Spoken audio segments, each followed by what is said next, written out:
Hi guys, welcome back to our YouTube channel. Tiffin లోకైనా snacks లోకైనా perfect గా ఉండే అలసందల వడలు తక్కువ ఇంగ్రీడియంట్స్ తో సింపుల్ ప్రాసెస్ లో చేసేద్దాం. వచ్చేయండి. Make sure to subscribe our YouTube channel Rajitha vlogs and cookings. ముందుగా ఒక బౌల్లో 1.5 గ్లాస్ అలసందలు తీసుకోవాలి. అలసందలు బొబ్బర్లు సేమ్ ఒకేలా ఉంటాయి, కొంచెం డిఫరెన్స్ తో. అలసందలు కొంచెం పెద్దగా, బొబ్బర్లు కొంచెం చిన్నగా ఉంటాయి. అలసందలు మునిగి అన్ని వాటర్ ని యాడ్ చేసుకోవాలి. వాటర్ పోయగానే అందులో ఉన్న పుచ్చులు మొత్తం ఇలా పైకి తెల్లుతాయి. వాటిని మనం సపరేట్ చేసుకోవాలి. అలసందలన్నిటిని ఒకసారి మంచిగా మిక్స్ చేసుకొని మూత పెట్టుకోవాలి. Approximately 10 hours later. అలసందలని మనం ఈవినింగ్ చేసుకోవాలంటే మార్నింగ్ నానబెట్టుకోవాలి, మార్నింగ్ చేసుకోవాలంటే నైట్ నానబెట్టుకోవాలి. 8 or 10 hours అయినా నానాలి. నేను వీటిని ఈవినింగ్ చేస్తున్నా కాబట్టి మార్నింగ్ నానబెట్టాను. ఈవినింగ్ మంచిగా వాష్ చేసుకుని ఇలా జార్లోకి వేసుకుంటున్నాను. 2 చిన్న అల్లం ముక్కలు అలాగే 2 పచ్చిమిర్చి కూడా వేసుకుని కచ్చాపచ్చగా గ్రైండ్ చేసారా లేదో, నేను దీంట్లో 1 డ్రాప్ వాటర్ ని కూడా పోయలేదు. ఇలా కచ్చాపచ్చగా ఉండాలి. చూడండి అసలు ఎంత పర్ఫెక్ట్ గా వస్తుంది. దీంట్లో కొన్ని వాటర్ కూడా పోయకూడదు. ప్రాసెస్ ఇంకా అయిపోలేదు, ఇంకా ఉంది. మెయిన్ ప్రాసెస్ ఇప్పుడు స్టార్ట్ అవుతుంది. ముందుగా సాల్ట్ అలాగే కారం, గరం మసాలా కూడా వేసుకోవాలి. అలాగే ఇందులో కొంచెం కరివేపాకు, కొంచెం కొత్తిమీర కూడా వేసుకోవాలి.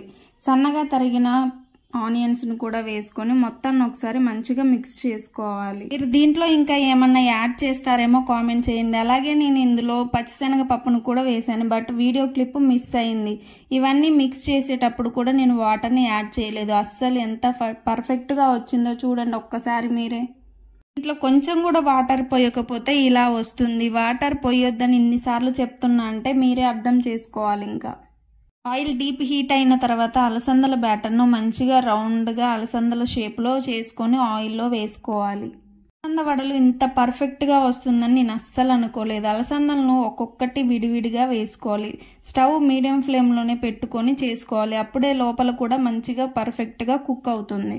కొంచెం అలసందల బ్యాటర్ని తీసుకొని ఇలా వేసుకోవాలి. మరీ పలచగాను చేయకూడదు, మరీ మందంగాను చేయకూడదు. ఇలా చేసుకొని అన్నింటినీ ఇలా ఆయిల్లో వేసుకోవాలి. మంచిగా ఒకవైపు కుక్ అయిన తర్వాత రెండో వైపుకి టర్న్ చేసుకోవాలి. మీరు సేమ్ ఇలానే చేస్తే బయట పునుగుల షాప్ దగ్గర తిన్న టేస్ట్ ఉంటుంది.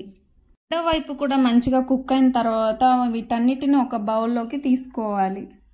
నాలాగా వంట చేస్తూ తినేవాళ్ళు ఎవరన్నా ఉంటే ఖచ్చితంగా కామెంట్ చేయండి. అలసంద వడలు చేయడం అయిపోయిన తర్వాత ఇంకా మనం లేట్ చేయడం ఎందుకు చెప్పండి. టైం చేసే వాళ్ళైనా సేమ్ ఇదే మెజర్మెంట్స్ తో చేస్తే ఖచ్చితంగా పర్ఫెక్ట్ గా వస్తాయి. వీటిని ఒక బౌల్లోకి సర్వ్ చేసుకోవాలి. దానికి కాంబినేషన్ గా వేడి వేడి గరం చాయ్. చూడండి అసలు ఎంత బాగా కుదిరాయో. అలసంద వడలు మీరు కూడా సేమ్ మీరు నాలాగే ట్రై చేసి ఎలా వచ్చిందో తప్పకుండా కామెంట్ చేయండి. నిజంగా టేస్ట్ కాంబినేషన్ గా పల్లి చట్నీ లేదా కారప్పొడి వేసుకొని తింటే అసలు ఆనియన్స్ వేసుకొని తిన్నాను. నిజంగా టేస్ట్ మాత్రం సూపర్ గా ఉంది. ఇంతవరకు చూసారు కదా, సబ్స్క్రైబ్ చేసుకొని వెళ్ళొచ్చు కదా. Thank you for watching. Please like and share.